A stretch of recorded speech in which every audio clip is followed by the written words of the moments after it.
Small books that manage to pack a punch way above their meager page count will always have a special place in my heart. And today I have an extra special book by a filmmaker I greatly respect, even though I've never seen any of his movies. Today's book is Devotional Cinema by Nathaniel Dorsky, and it clocks in at 55 profound pages. I would go so far as to say that he captures cinema's core essence in these pages, and in the process outlines how we can make better films. Films that call upon us and themselves. Films that acknowledge our perceptions and test its limits, aka devotional films.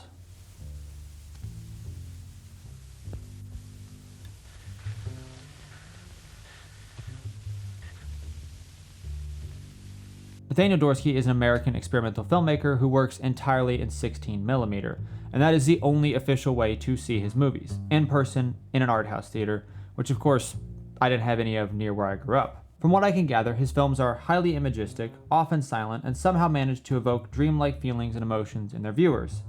Many have described them as spiritual experiences. So if a filmmaker is able to cultivate such ineffable emotions and ideas through their work, then who better to write on cinema's core essence, its whys and hows, and what they can teach us. Devotional cinema is a greatly distilled, refined statement on cinema, its effects, possibilities, and some problems to watch out for. It is somehow simultaneously very accessible, yet deep enough to warrant rereading. While revisiting this book in preparation for this video, I was surprised at how many ideas, thoughts, and moments resonated all the more deeply this time around. Perhaps it's because I'm currently working on a film project, or perhaps I was simply ready to listen to what he had to say. Now, since this book is so short, I don't want to just spoil the whole process for you. Instead of breaking down every detail, I will instead focus on one idea that deeply resonated with me, its meanings, applications, and implications. So what exactly does Dorsky mean by devotional cinema? Devotional here actually has no ties to any specific religious practice, but is instead about the idea of a relationship between film and religion, in which the film itself is the spirit or experience of religion. Religious experience can be a vague idea, but can also be quite simple. I hope each and every one of you has had the amazing experience of walking out of a theater and seeing the world in a new way. Maybe the sounds are louder, the sun burns our skin more intensely, or we recognize the humanity in a stranger's smile. A religious experience is therefore best defined as a grand shift in the perceptions of our experiences. Of course, other mediums from music to poetry to sculpture can elicit religious experiences in us as well, but the sheer immediacy of cinema makes it a hell of a lot easier.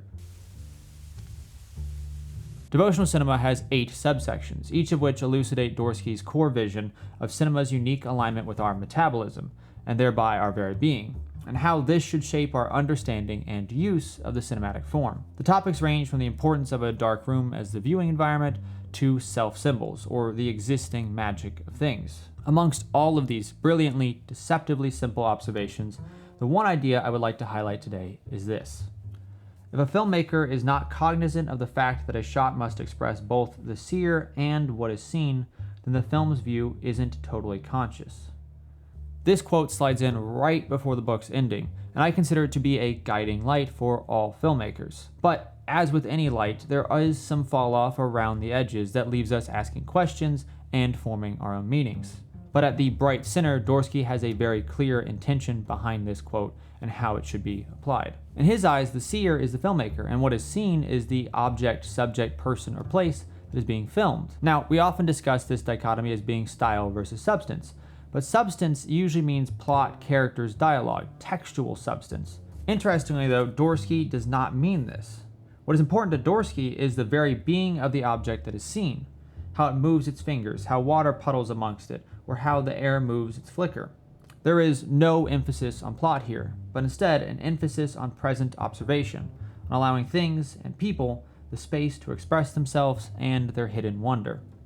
This is not an easy balance to achieve or to maintain, and I think we can all think of filmmakers who fall on either side of the spectrum, although I do believe that more filmmakers now are more stylish and composition heavy than formless meandering. Before moving on to discuss some of the questions this quote raises and why it is important to us as filmmakers, I do want to note that this nugget is taken a little out of context. I see this quote as having the ability to express and summarize the larger ideas Dorsky is discussing, from legible versus sublime, edited time versus continuous time, form versus content, and so on. But in the context of this book, Dorsky is specifically focusing in on the shot as a unit and how it relates to the cut.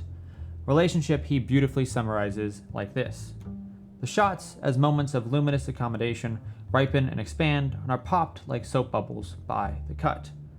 There's a lot to dissect even in that quote, and I'll leave you time to ruminate on it as we move on to questions, answers, and application. The first question that came to my mind while reading this quote, both as a summation of the text at large and as an element of it, was: can the seer be someone other than the filmmaker? Is it in fact not several people? Where does the cinematographer fit into the equation? Is he the eyes and the director the brain?